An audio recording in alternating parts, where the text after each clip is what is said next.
As maiores mudanças no novo acordo ortográfico referem-se basicamente à presença dos hífens. É bom deixar claro que as palavras compostas com autonomia fonética e de sentido continuam com os hífens naturalmente, como guarda-roupa, pé de moleque, preservaram as suas palavras no seu sentido fonético e do seu significado. Embora que guarda-roupa são duas palavras distintas, mas refere-se a apenas um objeto no mundo. Já paraquedas e manda-chuva perderam-se a noção de composição fonética e de sentido, ou seja, já está cristalizado paraquedas sendo uma palavra inteira e não em separado. Mas os problemas dos hífens não se encontram nessas palavras já prontas, encontram-se nos prefixos. Você sabe o que é um prefixo?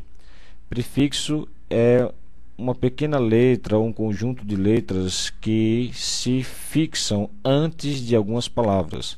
Um exemplo, moral, eu posso colocar o A antes do moral e fica amoral, negando uma certa moral. Portanto, o A vem antes de uma palavra pronta, seria um prefixo. Lembre-se, pré-história, né?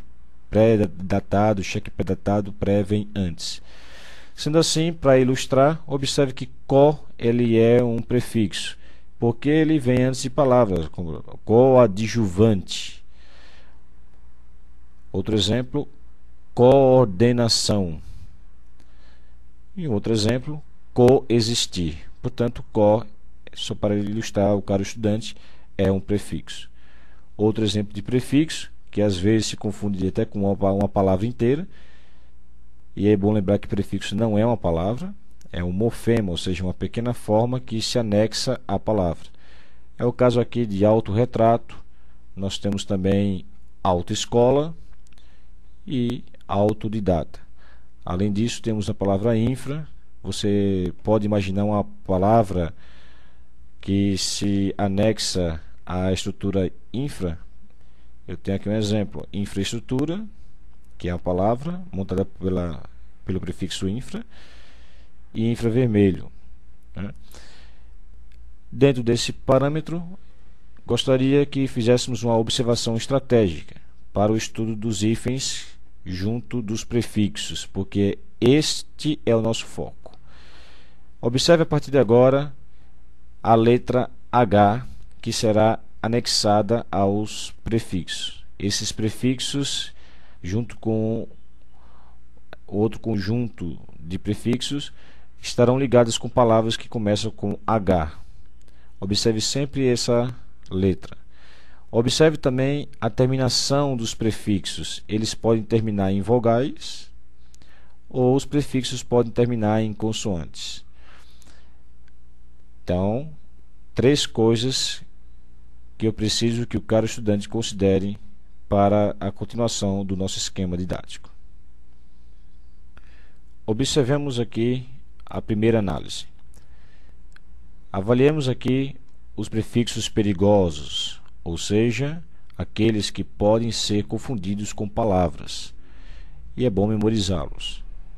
Seria semi, como por exemplo semi-analfabeto, supra, como por exemplo suprarrenal, ultra, de ultravioleta, pseudo, de pseudofruto, infra, de infraestrutura, intra, de intraespecífico, interregional, neo, de neorromântico, extra, de extra-ataque, contra, de contra-reforma, auto, de autorretrato e anti, de antibiótico. E para facilitar a memorização desses prefixos, nós preparamos aqui uma palavrinha que é a supneca. S de semi-supra, U de ultra, P de pseudo, I de infra e intra, N de neo, E de extra, C de contra, A de alto e ante. São os principais prefixos. É claro que há muitos outros, mas esses prefixos aqui ilustram o que nós queremos fazer com os demais também. Bom, o que há de comum na palavra supineca? Os principais prefixos na língua portuguesa. E todos eles, no caso inseridos na palavra supineca, têm a terminação em vogais. Observaram? Contra, por exemplo, nós temos aqui o A, né? Neo, nós temos o O, e daí vai. Bom, o que isso quer dizer? Eu pedi para vocês observarem a terminação dos prefixos, né? Que eles podem terminar em vogais e consoantes. Então veja, quando um prefixo terminar em vogal e a palavra que ele está ligado começar com a mesma vogal que terminou o prefixo, então haverá hífen. Quer um exemplo? Vamos lá. Peguemos o prefixo alto. Está aqui, o supineca, A de alto, né? Um prefixo bem famoso. Se eu juntar alto com observação, veja, alto terminou na vogal O, com a mesma vogal que começou a palavra que ele está ligado, que é observação. Portanto, teria hífen, assim como anti-imperialismo, anti-inflacionário, anti-inflamatório e daí por diante.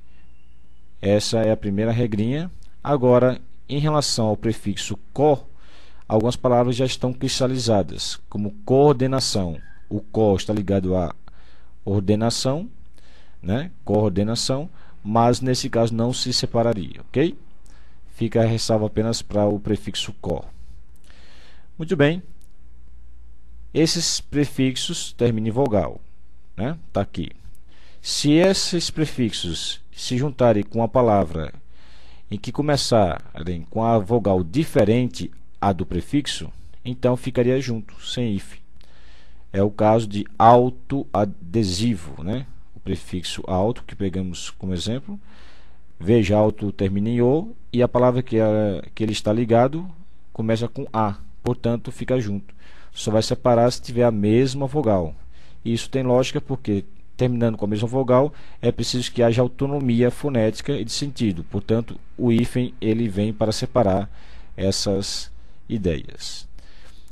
E para fechar essa parte, quando o prefixo terminado em vogal, no caso os que estão aqui na palavra supineca, vierem ligados com a palavra que começa com H, vocês perceberam que o H foi um dos focos que eu coloquei no início na nossa conversa. Então haverá hífen. E já vai se acostumando, caro estudante, porque a maioria arrasadora dos prefixos ligados ao H sempre haverá hífen, ok?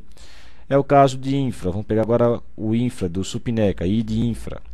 Infrahepático. Veja, começou com H, não tenha dúvida. Pode colocar o hífen. Inter, outro prefixo, né? O inter, você pode pôr aqui no I, se quiser, do supineca, para facilitar. Seria interhumano. Veja, começou com o H. Hiperidratação, neo-hamburguês, enfim, o H ele será bem validado com hífen em praticamente todos os prefixos que eu pude observar.